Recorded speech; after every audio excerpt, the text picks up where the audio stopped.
Nah, jadi tadi sahabat-sahabat sekalian, tadi kan kita bicara dari unmet expectation ya. Nah, sekarang coba kita bicara kayak gini dulu. Unmet expectation ini sekarang muncul dari mana sih?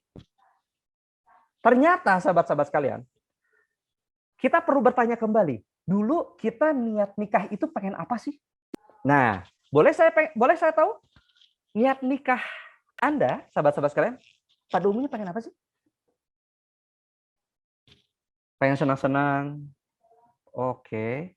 Pengen pada umumnya adalah pengen bersama selamanya. Oh, oke.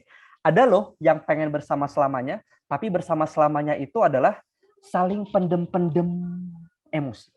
Jadi gini, ceritanya gini, saya ngelihat data ya, data dari Dirjen Bimas Islam, 1 dari 4 pernikahan itu berakhir perceraian. Ini tahun 2019. Data tahun 2019 dari Dirjen Bimas Islam RI. 1 dari 4.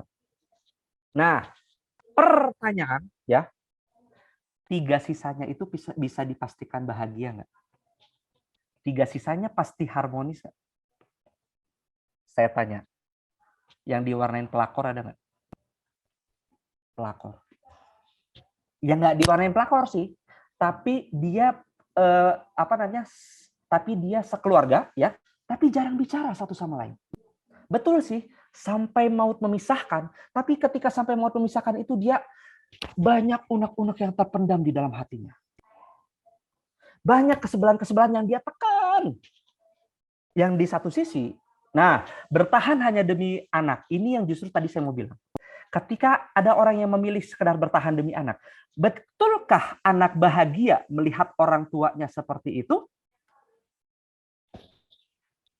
Betah. Kita aja, kalau kita misalkan ngelihat kita sebagai anak, ngelihat orang tua kayak gitu, berantem, perang dingin, kadang-kadang ayahnya curhat, ibunya curhat sama ayahnya, sama anaknya, tahu nggak tuh si bapak itu nggak, aduh, bukan kan? Ternyata enggak. Nah, maka balik lagi tadi nih, unmet expectation bikin kondisi-kondisi seperti ini. Nah, ternyata kan bikin sakit ya. Jadi kalau misalkan kita betul-betul mau demi anak, ya, betul-betul justru kita perlu memperjuangkan mindfulness kita untuk keluarga kita. Karena hanya keluarga yang mindful, insya Allah yang menghasilkan anak-anak yang mindful. Karena pada dasarnya seperti itu. Nah, maka tadi ya, ada yang diwarnain pelakor, sekedar bertahan aja demi anak, sekedar bertahan memenuhi kewajiban. Aduh, ini vibrasinya pasti tidak nyaman, pasti kondisinya pasti tidak baik gitu ya. Nah, maka sahabat-sahabat sekalian, ini tuh bermula dari apa sih? Ternyata sahabat-sahabat sekalian, ini kan tadi ya, kita bermulanya karena dari tadi ya, unmet expectation ya.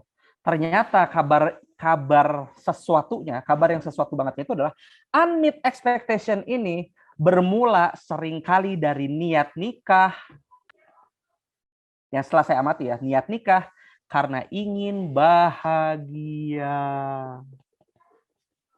Menariknya kayak gini.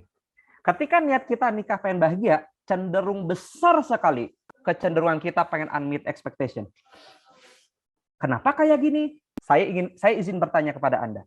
Ketika niat nikah kita pengen bahagia, apakah itu bisa kita terjemahkan sebagai niat nikah nuntut dibahagiain sama pasangan?